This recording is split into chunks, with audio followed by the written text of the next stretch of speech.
कल ना हमारे एरिया में ऑलमोस्ट 4-5 घंटे की भारी बारिश हुई और बड़े बड़े बर्फ़ के गोले 1 घंटे तक गिरते रहे। बहुत ही मज़ा आया। एक नया एक्सपीरियंस था, या यूँ बोलूँ बहुत टाइम बाद ऐसा एक्सपीरियंस हुआ।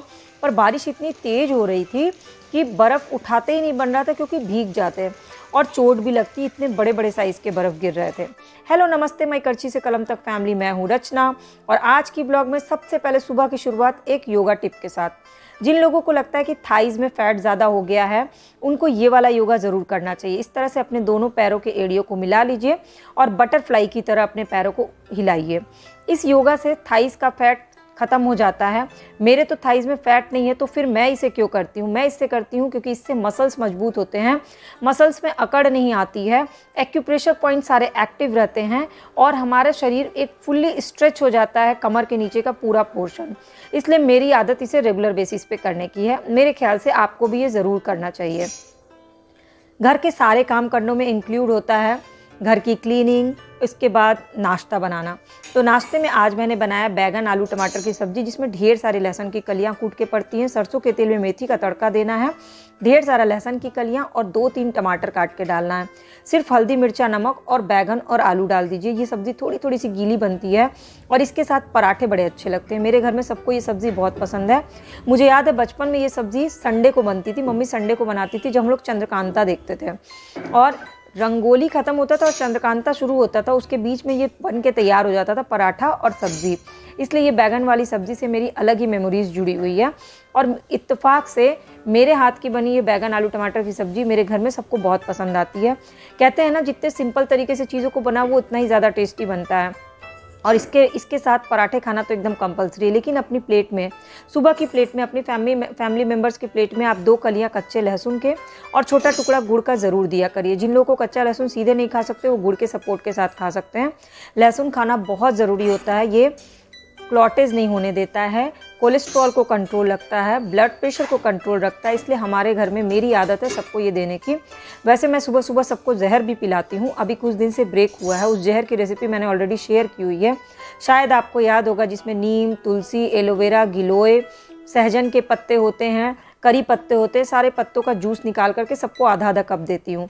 तो सबकी प्लेट मैंने लगा आई हूँ ड्राइविंग क्लास से। और आज मेरी ड्राइविंग क्लास का ना एक्सपीरियंस बहुत ही अलग रहा। अलग इन द सेंस, जैसे जो ड्राइविंग क्लास के जो सिखाते हैं वो अपनी गाड़ी लेकर के आते हैं, और जो अपनी गाड़ी लेकर के आते हैं ना, तो उनके में एक्सीलेटर, ब्रेक और क्लच जो ड्राइविंग सीट के पास होता है, सेम वही सारी चीज़ें जो होती हैं उनके सीट के पास भी होता है। तो क्या होता है ना, जब हम सीखते हैं तो हमको लगता है कि क्लच को, ब्रेक को, एक्सीलेटर को, स्पीड को हम कंट्रोल कर रहे हैं। बेसिकली वो कंट्रोल कर रहे होते हैं और हमारा झूठ मूठ का कॉन्फिडेंस बढ़ जाता है कि वाह, हमने इतने अच्छे से सही समय पे क्लच दबा दिया, गियर चेंज किया, सही समय पे ब्रेक दबा दिया। तो मुझे आज दूसरे ही दिन इस चीज़ का एहसास हो गया। तो मैंने जो ड्राइविंग क्लास के टीचर हैं जो सिखाते हैं, उनसे मैंने बोला कि सारी चीज़ें तो आप कंट्रोल कर रहे थे, इससे तो मेरा झूठ मूठ का कॉन्फिडेंस बढ़ जाएगा। और पता चला जब मुझे अपनी गाड़ी चलानी होगी तो मेरा वो कॉन्फिडेंस ही नहीं आएगा। बगल वाले सीट पे अगर आप नहीं रहिएगा या आप वहाँ से कंट्रोल नहीं करिएगा, तो मुझे वो वाली चीज़ चाहिए कि मुझे सिर्फ पर्पसली ये दिखाने के लिए नहीं सीखना है कि मैंने ड्राइविंग सीख लिया, मुझे प्रॉपर ड्राइव करना है। तो इसके लिए तो उन्होंने बोला ठीक है, कुछ दिन बीच बीच में गैप करके मैं दूसरी गाड़ी लाऊंगा जिसमें ये सारी चीज़ें नहीं होंगी। तो मुझे ठीक लगा। और आज मैंने YouTube का अपना कमाई का खर्चा किया ड्राइविंग क्लास का पेमेंट करने में, तो बहुत अच्छी सी फीलिंग आई। थोड़े कम पैसे भी मिलते हैं, लेकिन जब खुद से करो ना, अपना ये हॉबीज़ को पूरा करना, अपने उस पे करो, तो बहुत अच्छा फील होता है। तो मैंने उनको फ़ोनपे से पे किया, तो बहुत अच्छा लगा मुझे। खैर, सुबह का नाश्ते में आज मैंने बनाया था बैगन आलू टमाटर की सब्ज़ी, पराठा, और अभी बनाने वाली हूँ आज चिकन बिरयानी और रायता।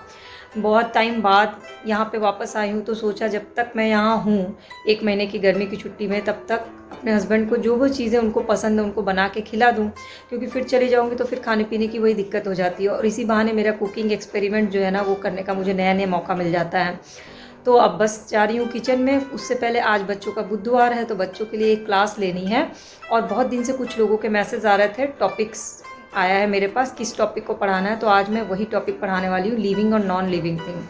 बाकी चिकन बिरयानी की रेसिपी देखनी होगी तो चैनल के प्लेलिस्ट पे ऑलरेडी है, वहाँ पर बैगन आलू टमाटर की लहसुन वाली सब्ज़ी देखनी होगी उसकी भी रेसिपी मेरे चैनल के प्लेलिस्ट पर है, और कुछ टिप्स ट्रिक्स जुगाड़ भी तो आपको ब्लॉग में देखने को मिलता ही है। तो चलिए अब चलते हैं ब्लॉग में आगे। तो ड्राइविंग क्लास से आने के बाद सबसे पहले मैंने एक वीडियो रिकॉर्ड किया बच्चों की क्लास की, लिविंग और नॉन लिविंग थिंग की। ये बहुत इंपॉर्टेंट चैप्टर है और कई बार हम बच्चों को ना एक्सप्रेस नहीं कर पाते, समझा नहीं पाते हैं। इसके लिए उनके लिए चैप्टर रीडिंग बहुत ज़रूरी है। चैप्टर रीडिंग में वर्ड मीनिंग्स क्या निकालने हैं, टफ वर्ड मीनिंग्स क्या हैं, की वर्ड्स क्या हैं, डिस्क्राइबिंग वर्ड्स क्या हैं, filling the blank, question answer, matching, ये सारी चीज़ें तभी सॉल्व कर पाते हैं बच्चे जब कंसेप्ट क्लियर हो चैप्टर का, क्योंकि सारे क्वेश्चन चैप्टर से होते हैं। तो उस चैप्टर की वीडियो मैंने आज ही पोस्ट की, आप चाहें तो देख सकते हैं। इसके बाद मैं आ गई स्पेशल प्रिपरेशन के लिए, वो है बटर चिकन का प्रिपरेशन। बहुत सारे लोगों को लगता है ना कि यूट्यूब की वीडियो बनाना बहुत आसान है। बेसिकली जब हम कोई भी वीडियो बनाते हैं उसके पहले की जो प्रिपरेशन होती है ना वो बहुत लंबा टाइम लेती है। नॉर्मली मेरी आदत है खाना बनाते समय कोई स्पेशल प्रिपरेशन नहीं करती हूँ, जो चीज़ें इस्तेमाल करनी होती है वो फटाफट से डायरेक्ट, जैसे हल्दी मिर्चा लहसुन तुरंत ही कूट करके डाल दिया, नमक तुरंत ही डाल दिया, तो उसके लिए कोई प्लेट में तैयारी करने की ज़रूरत नहीं पड़ती या छोटे छोटे बाउल्स में उसको लगाना नहीं होता है। पर आज बटर चिकन की रेसिपी मुझे आप लोगों से शेयर करनी थी, क्योंकि कई टाइम से लोगों के मैसेज आ रहे थे कि आपने रेस्टोरेंट स्टाइल का बटर चिकन का रेसिपी नहीं शेयर किया, जबकि बटर पनीर की रेसिपी मैंने ऑलरेडी शेयर की हुई है। तो फिर मुझे लगा कि चलो आज बटर चिकन की रेसिपी शेयर करते हैं। तो बटर चिकन की जो रेसिपी का प्रोसेस है ना, अगर 1 घंटा लगता है तो समझ लीजिए कि उसमें आधा घंटा आपका प्रिपरेशन में लग जाता। तो मुझे पूरे हाफ एन आवर लग गए, एक मैरिनेशन के लिए प्रिपरेशन करने में, दूसरा बटर चिकन का सॉस बनाने के प्रिपरेशन में, और तीसरा चिकन को ग्रिल करना जो करना होता है ना उसके प्रिपरेशन में। तो 3 जगह पूरी तैयारी करनी पड़ी। और बस प्लस पॉइंट ये था कि आज चावल दाल कुछ नहीं बनाना था, क्योंकि बटर चिकन के साथ ना लच्छा पराठा अच्छा लगता है। तो पहले मैंने सोचा ना कि मैदे का लच्छा पराठा बनाऊंगी, फिर लगा नहीं थोड़ा और हेल्दी कर देते हैं, तो मैंने आटे का ही लच्छा पराठा बनाया। हालांकि मुझे पता था कि टेस्ट का ऐसा कोई ख़ास अंतर नहीं होता है, आटे का भी वैसा ही लगता है जैसा मैदे का लगता है। तो मैंने सबसे पहले प्रिपरेशन की और उसके बाद बटर चिकन बनाना शुरू किया। और अभी मैं बहुत शांति से काम कर रही थी, क्योंकि रचित जो है वो गया हुआ था अपने स्विमिंग क्लास में, तो उसके आने से पहले मैंने सारी प्रिपरेशन कर ली। और प्रिपरेशन करने के बाद जो पहले वीडियो रिकॉर्ड किया उसके बाद ये प्रिपरेशन की, उतनी ड्यूरेशन में मेरा वो टाइम पीरियड ख़त्म हो गया, रचित के आने वाला शांति वाला पीरियड ख़त्म हो गया। फिर वो आता है जब, तो सबसे पहले उसको फ्रूट्स काट करके देती।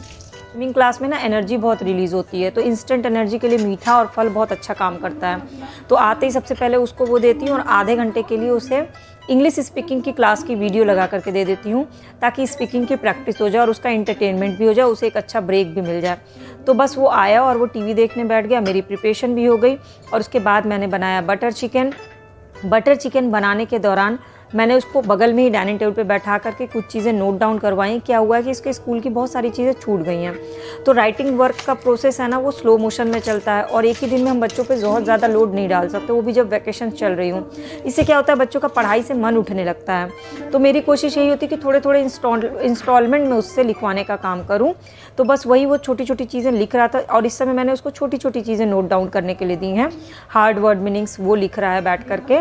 और इतनी देर में मेरा सारा काम हो गया, चिकन की ग्रेवी बन गई थी और बस चिकन को ग्रिल करना था। तो मैंने माइक्रोवेव का इस्तेमाल नहीं किया, बल्कि तवे पे ही इसको ग्रिल किया। इसमें कोई ऑयल नहीं लगता है, बस तवे पे चढ़ा के छोड़ देना होता है लो मीडियम फ्लेम पर, और ये बहुत अच्छे से ग्रिल हो जाता है। हालांकि पता है इसमें अगर हम लोग कोयला का इस्तेमाल करते तो और ज़्यादा अच्छा बनता है, बट चलो जो अवेलेबल हो उसी से करना चाहिए। तो मैंने आपको अगर ये देखना होगा ना तो मैं इसकी रेसिपी शेयर कर रही हूँ, उसको एक बार ट्राई ज़रूर करिएगा। पक्का आप देखिएगा आपके घर में जिनको भी चिकन पसंद है या नॉनवेज पसंद है और रेस्टोरेंट जा कर के स्पेशली खाते हैं, वो लोग यही बोलेंगे कि अब रेस्टोरेंट नहीं जाएंगे, अब हम लोग घर पे यही बटर चिकन बनाया करो। और सिर्फ ना एक बार आपको इतनी मेहनत लगने वाली कि 1 घंटा लगेगा।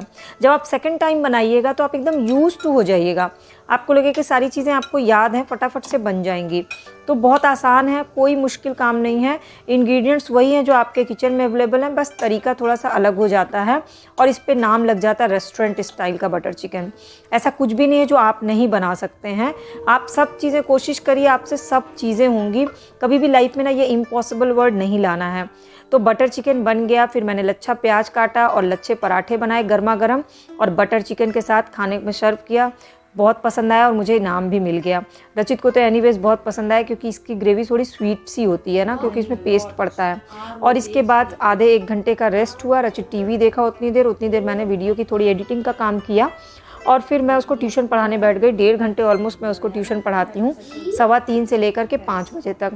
ट्यूशन पढ़ाने में आधे टाइम मैं उसको रीडिंग करवाती हूँ, चैप्टर पढ़ाती हूँ और फिर राइटिंग का काम करवाती हूँ। राइटिंग में बीच बीच में मुझे इनिशिएट करना पड़ता है, अच्छी राइटिंग के लिए उसको बकअप करना पड़ता है। और जब ये कर ही रही थी, अचानक से बीच में मोबाइल देखा तो देखा मेरी एक वीडियो 1 मिलियन व्यूज़ हो गई है। तो मैंने फिर उसको बताया तो वो भी बहुत खुश हो गया, मम्मा इसकी तो पार्टी करेंगे।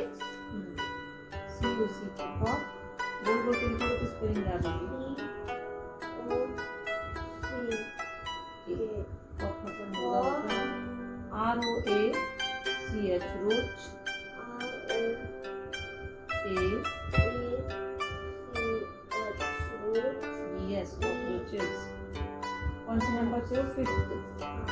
Where is 6th number? Balance यहाँ बैलेंस।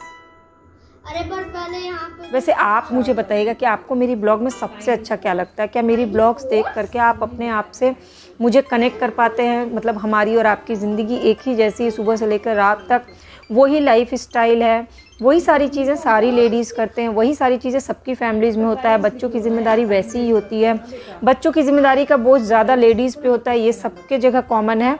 आप कुछ और चीज़ों से अगर मुझसे कनेक्ट कर पाते हो तो प्लीज़ मुझे ज़रूर बताइएगा, मुझे बहुत अच्छा लगता है ऐसा, क्योंकि मेरे लिए आप सब पूरे फैमिली मेम्बर्स हैं। 75,000 लोग जो हैं मेरे चैनल के सब्सक्राइबर्स, सब मेरे फैमिली के मेम्बर्स हैं। और जो पहली बार विजिट कर रहे हैं और अभी तक फैमिली के मेम्बर नहीं बने हैं, उन्हें एक छोटा सा रिमाइंडर दे दूं, सब्सक्राइब या फॉलो बटन को क्लिक कर लीजिए तो आप मेरी इस फैमिली का परमानेंट मेम्बर बन जाइएगा और आपको सारी अपडेट फ्री ऑफ कॉस्ट मिलेगी। 9 नंबर अभी तो हो जाता। T capital. टाइनी पोर्स को क्या बोलते हैं? पत्ते में जो होता है। बेटा इतना मत सजाओ, स्पीड का बताओ क्या बोलते हैं पत्तों में जो टाइनी पोर्स होते हैं?